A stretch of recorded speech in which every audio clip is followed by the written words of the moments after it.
Un cordial saludo. Hoy hablaremos sobre las alteraciones neurológicas en la infancia. Nos acompaña Mileidis Perea Terraza, Daniela del Pilar Martínez, Liz Kimberlin González, Marisela Suárez y quien les habla, Diana Carolina Cárdenas.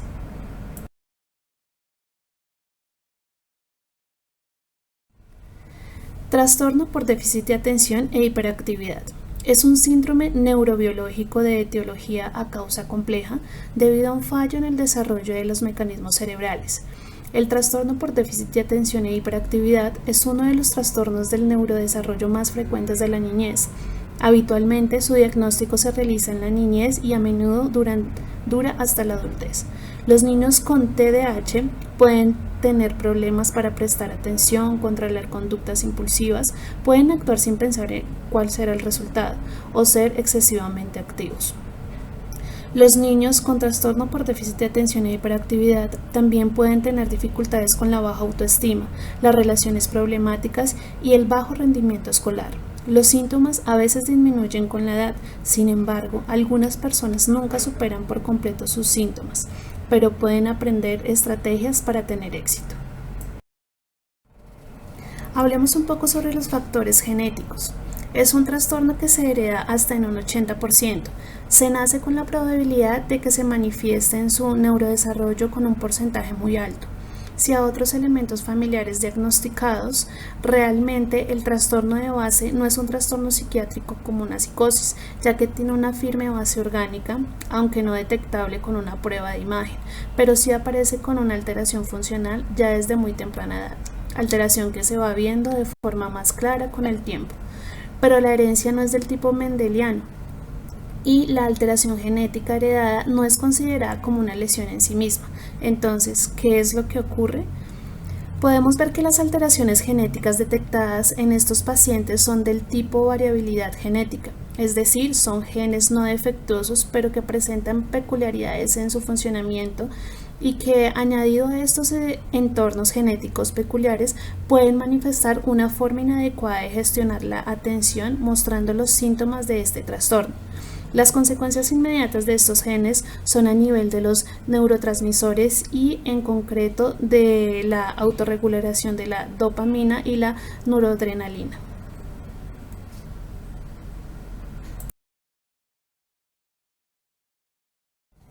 En los factores epigenéticos encontramos que es el estudio de cómo el entorno activa tus genes. Exposiciones a tóxicos o dosis muy bajas y continuadas pueden a la larga producir alteraciones en la manera de comportarse los genes. Se activa o se inactiva epigenéticamente, haciendo que puedan expresarse o manifestarse y producir TDAH.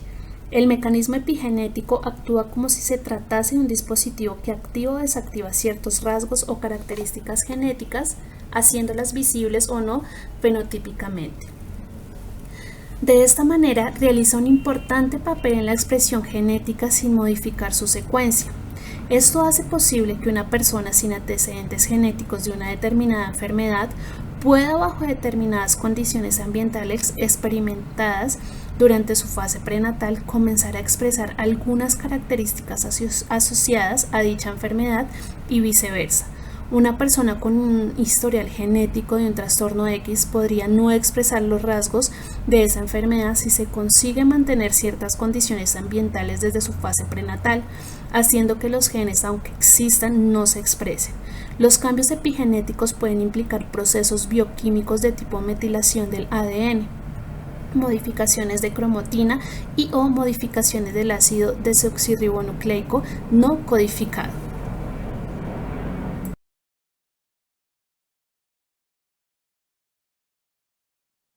Características cognitivas y neuropsicológicas.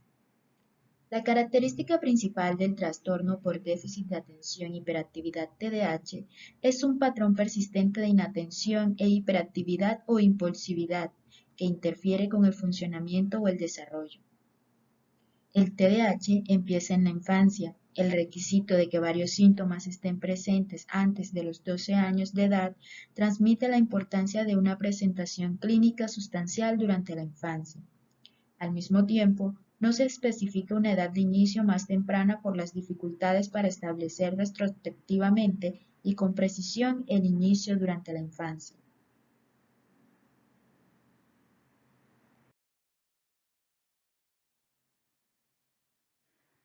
La inatención. El eje central del diagnóstico han sido las dificultades de inatención que presentan estos niños. La atención es un requisito esencial para el desarrollo y funcionamiento cognitivo debido a que tiene dos funciones principales. La primera es mantener el estado de alerta del sistema cognitivo y la segunda seleccionar la información relevante proporcionada por el ambiente. En los niños con TDAH, los problemas de inatención se evidencian a través de las siguientes características. Se distraen fácilmente, no terminan las tareas que empiezan, cometen muchos errores al momento de resolverlas, evitan tareas y actividades que demandan esfuerzo, entre otras. En general, la atención de estos niños suele ser dispersa y alterarse con cualquier estímulo por irrelevante que sea. Se podría decir que el niño hiperactivo no puede establecer de forma correcta un orden de prioridades entre los estímulos que se le presentan.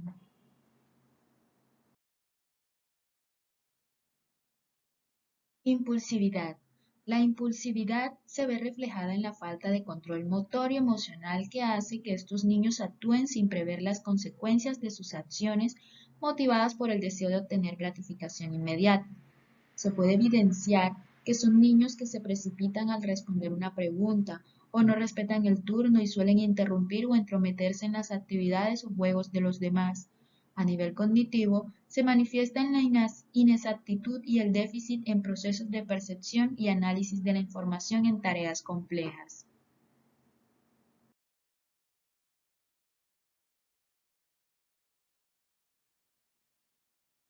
Hiperactividad. Se refiere a una actividad motora excesiva, como un niño que corretea cuando no es apropiado o a jugueteos, golpes o locuacidad excesivos. Es una de las características más llamativas, puesto que su actividad motora sobrepasa los límites normales para su edad y nivel madurativo, manifestándose generalmente por la necesidad de moverse constantemente y una falta de autocontrol corporal y emocional, lo cual puede llegar a afectar su rendimiento escolar y las relaciones interpersonales. Las formas de evaluación de los TDAH. La evaluación se usa para averiguar si usted o un hijo tiene trastornos por déficit de atención con hiperactividad. La evaluación generalmente consiste en varios pasos. Examen médico para ayudar o descartar otras posibles causas de los síntomas. Recopilación de información, por ejemplo, cualquier problema médico actual, historia médico personal y familiar y registros escolares. Entrevistas o cuestionarios para los miembros de la familia, los maestros de tu hijo u otras personas que lo conocen bien, como cuidadores, niñeras y entrenadores. Manual Diagnóstico y Estadístico de los Trastornos Mentales DSM-5, publicado por la Asociación Estadounidense de Psiquiatría. Escala de calificación de los trastornos de déficit de atención con hiperactividad, para ayudar a recopilar y evaluar la información sobre tu hijo.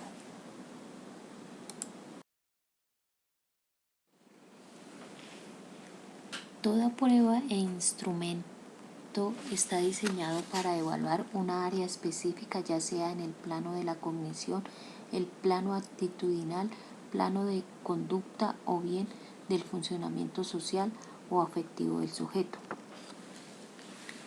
Algunas de las pruebas o instrumentos para evaluar el TDAH son el test de atención D2, de aplicación individual y colectiva. El tiempo de duración estimado es de 8 minutos. Corresponde a niños mayores de 8 años, adolescentes y adultos. Se encarga de la evaluación de la atención selectiva y de la concentración.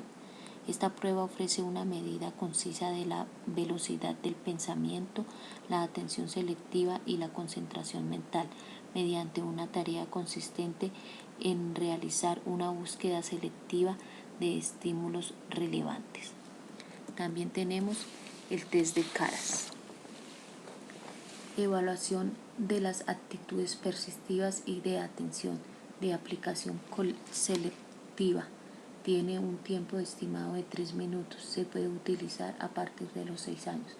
Consiste en una prueba perceptiva integrada por 60 elementos gráficos que presentan dibujos esquemáticos de caras con trozos muy elementales, evaluando las aptitudes requeridas para percibir rápidamente semejanzas y diferencias con patrones estimulantes parcialmente ordenados. Y por otro lado tenemos la escala de Magallanes de atención visual. En esta existen dos versiones. Es la EMAB1 para niveles de primero a cuarto de educación primaria de 6 a 9 años y la EMB2 en adelante, incluidos adultos. Consisten en evaluar las capacidades y habilidades atencional de niños y adultos. La ejecución de la prueba tiene una duración de 6 minutos para la versión 1 y de 12 minutos para la versión 2, con un tiempo total, incluyendo las instrucciones, de 30 minutos para ambos casos. Proporcionan dos índices de atención: atención sostenida y calidad de atención. En aplicación individual es posible obtener, además de valoración de la estabilidad atencional, rendimiento a lo largo del tiempo. La aplicación individual tiene una duración variable de 15 a 40 minutos.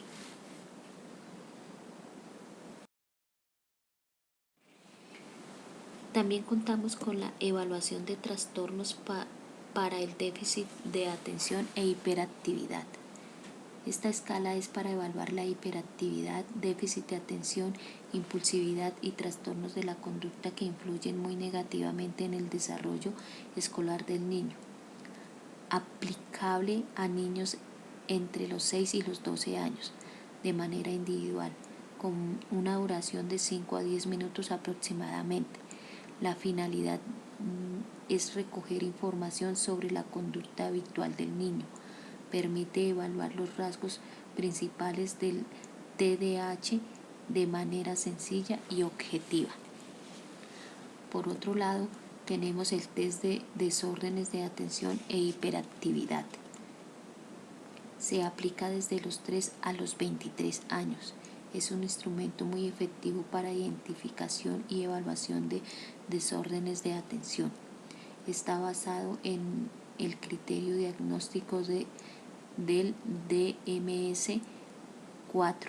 Contiene 36 ítems agrupados en 3 subítems: hiperactividad, impulsividad e inatención.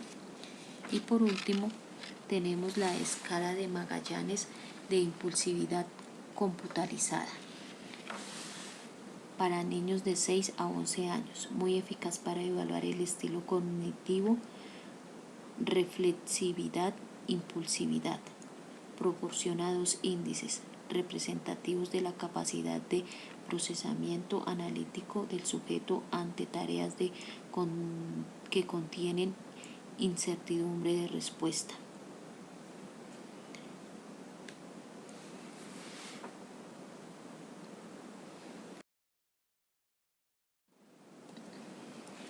Formas de intervención de los TDAH. La intervención psicológica en los trastornos por déficit de atención e hiperactividad es una terapia para ayudar a los niños y adolescentes a desarrollar su capacidad de autocontrol, a manejar la sintomatología nuclear del trastorno, a gestionar y controlar la frustración, a mejorar y entrenar la socialización usando procedimientos conductuales de autocontrol, autoinstrucciones, pensamientos reflexivos, modificación de conductas dispersas y relajación.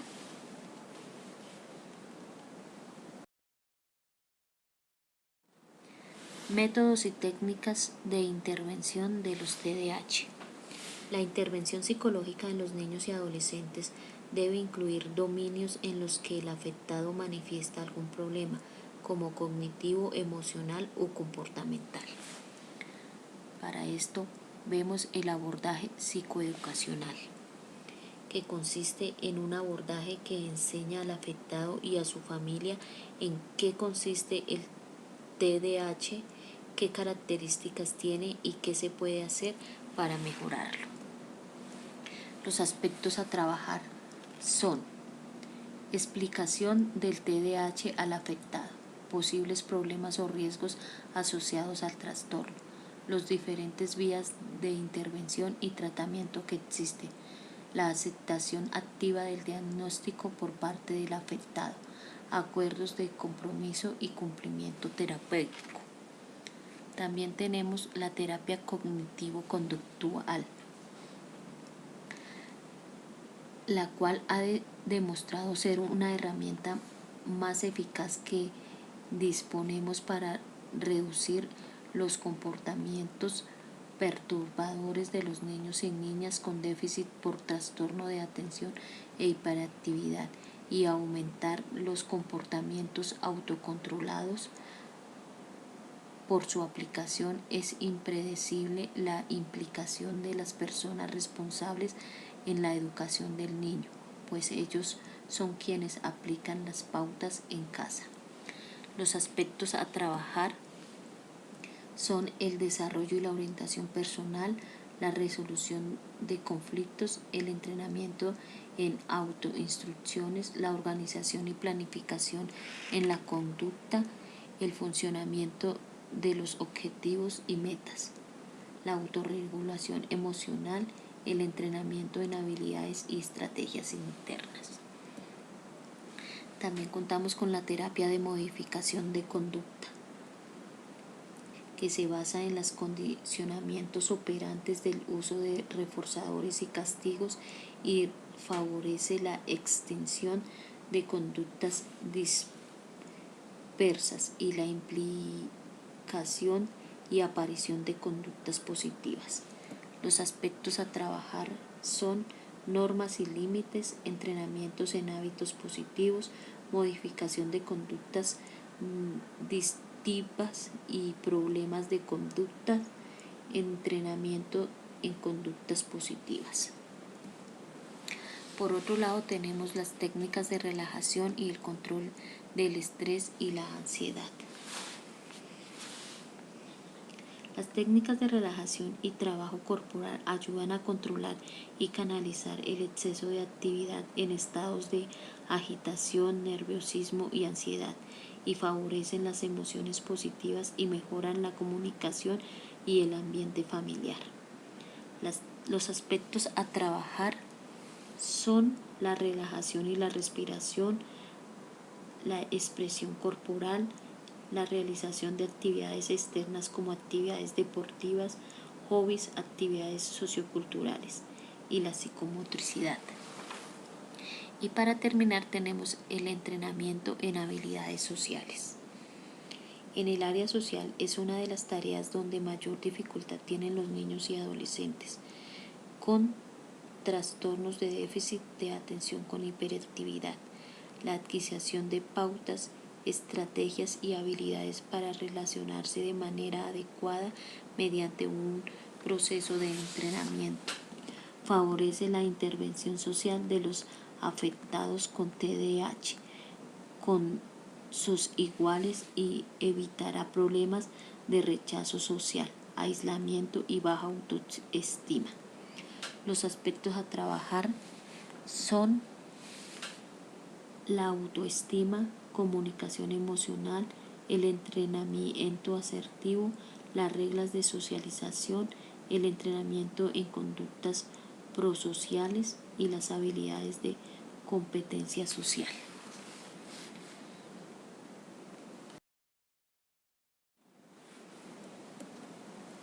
Diferentes profesionales que ayudan a los niños con TDAH. Tenemos entonces a los pediatras de desarrollo y el comportamiento, enfermeras calificadas, pediatras de niños y adolescentes, pediatras neurólogos, pediatras neuropsicólogos, psicólogos clínicos infantiles, terapeutas cognitivos conductuales o terapeutas de comportamiento, trabajadores sociales y clínicos, psicólogos escolares, maestros de educación especial y terapeuta educativo.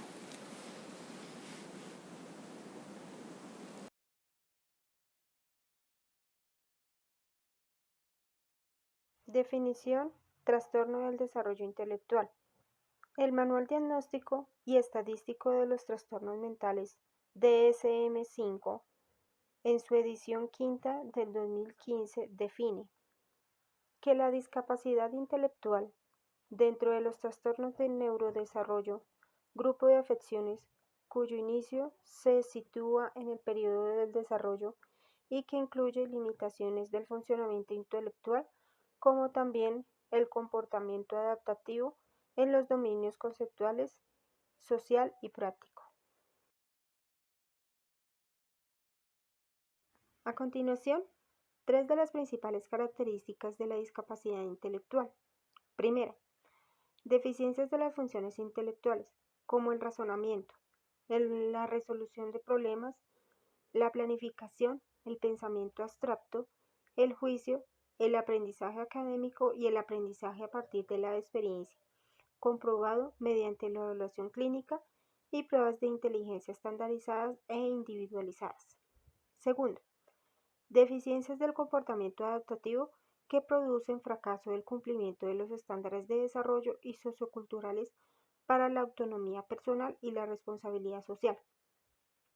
Sin apoyo continuo, las deficiencias adaptativas limitan el funcionamiento en una o más actividades de la vida cotidiana, como la comunicación, participación social, vida independiente en los múltiples entornos.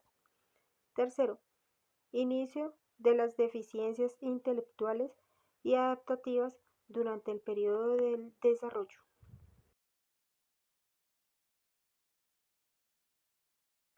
El DSM-5 del 2015 propone una clasificación del trastorno del desarrollo intelectual en función de la gravedad medida según el funcionamiento adaptativo, ya que este es el que determina el nivel de apoyo requerido. Este lo distingue como leve, moderado, grave y profundo. Discapacidad intelectual leve.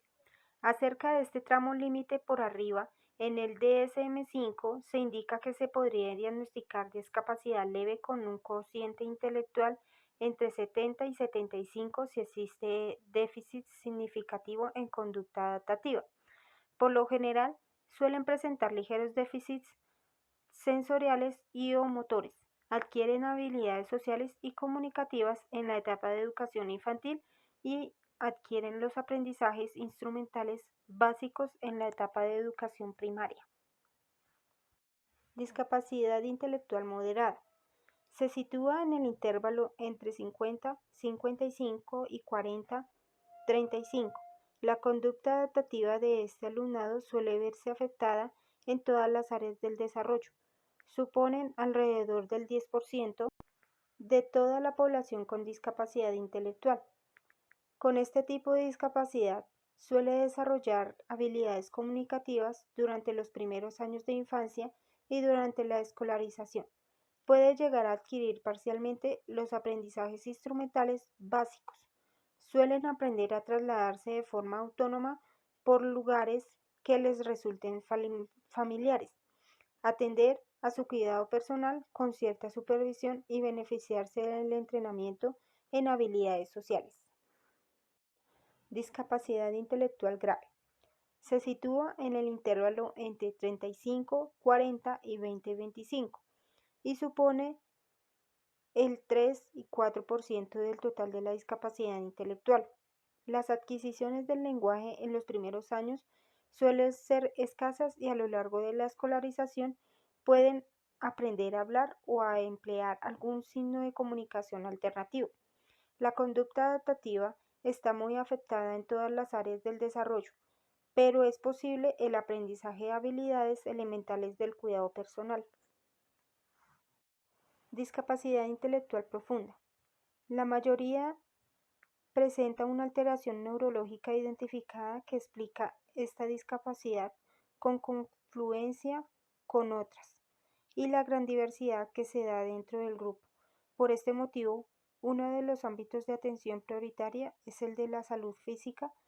La medida está debajo del intervalo de 20 y 25 y supone el 1 y 2% del total de la discapacidad intelectual.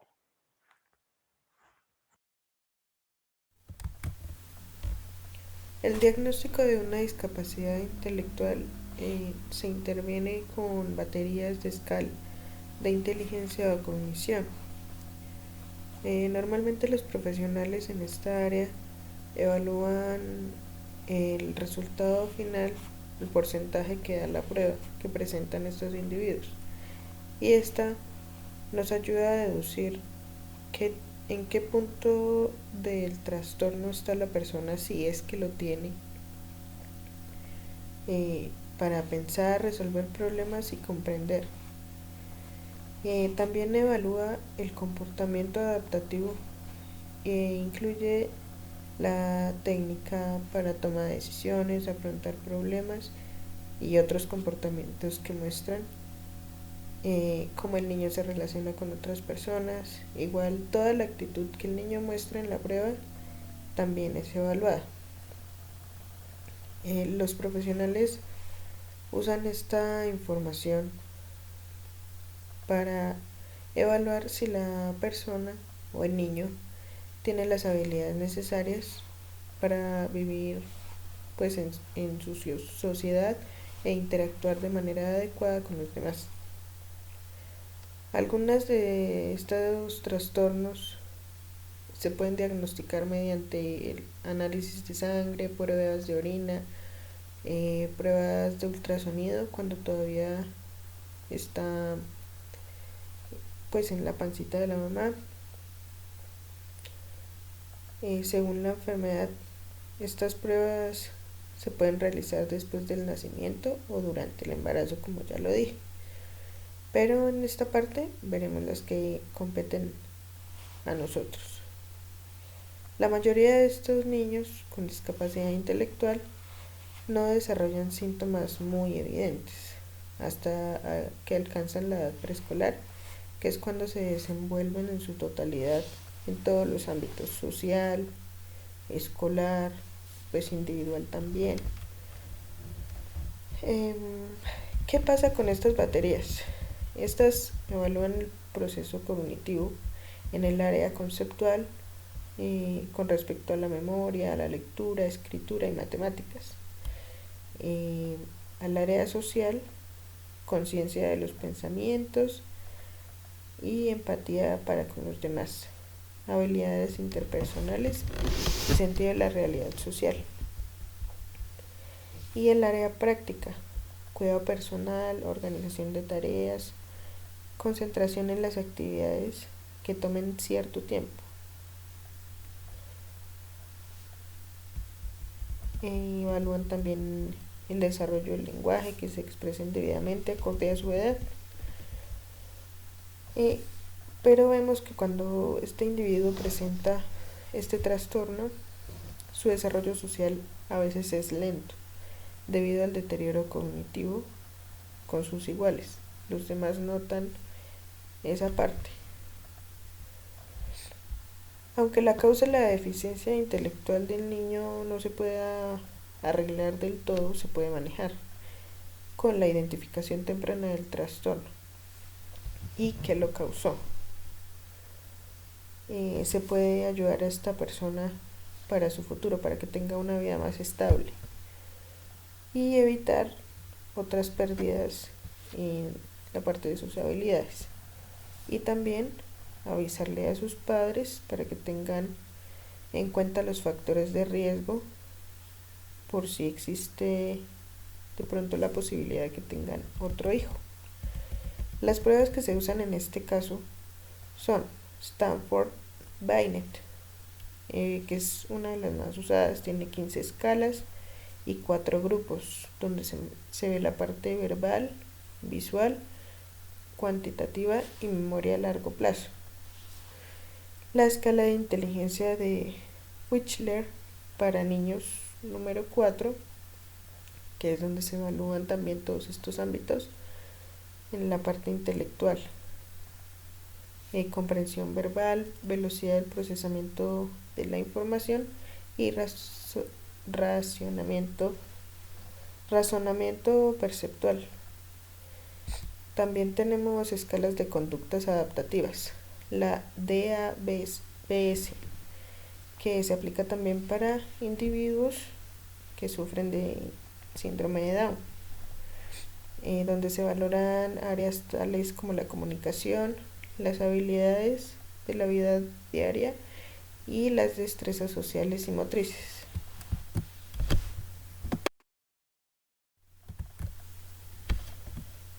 El tratamiento que se le da a este tipo de personas con estos trastornos consiste en un apoyo multidisciplinario integral, es decir, lo maneja el médico general, lo maneja el pediatra, nutricionista, neurólogo, neuropsicólogo, terapia ocupacional, apoyo familiar y educativo. Es decir, no influye mucho a futuro en su vida diaria porque se va a tratar y se va a ayudar para que tenga una mejor calidad de vida.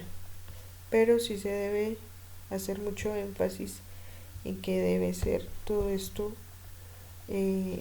con mucho orden, mucho cuidado, para que la vida de estas personas pues sea un poco más acorde al desarrollo de la vida normal de los otros individuos. Esperamos que esta presentación haya sido de gran interés y aprendizaje para todos ustedes. Muchas gracias.